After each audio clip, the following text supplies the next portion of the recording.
A lot of what you read about on the internet about asset protection usually only applies to individuals. But what about your business? Hi, my name is Gideon Alper, and I'm an asset protection attorney in Orlando, Florida, helping people throughout the state. And I want to share with you what business asset protection is all about.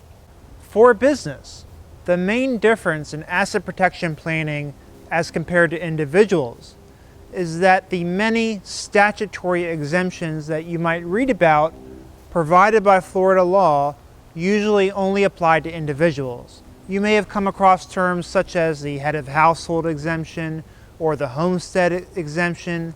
These are tools that an individual can use, but not a business. So what is a business supposed to do when it comes time to protect their assets from a creditor? Well, the main strategy has to do with separating business assets into different entities. That way, when one entity is the subject of a lawsuit, the assets in the other entity are protected because they're not part of the same lawsuit. So how do you go about doing that? Well, normally the separation of assets into different entities goes something like this. You might put your operating business into one entity, while fixed assets such as land or certain vehicles or equipment might each go into their own entities. The most likely entity to generate a lawsuit or be subject to a lawsuit is the operating entity. But if the assets are owned by the other entities, those assets would be protected.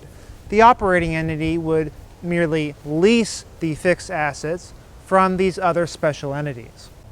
In addition, when looking at your operating business, you want to make sure that each kind of business has its own entity.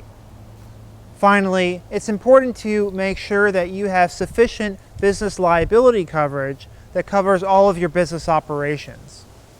If you have questions about business asset protection and want help protecting your own business from potential creditors, I want you to give us a call. Our number is 407-444-0404. We'd be happy to help.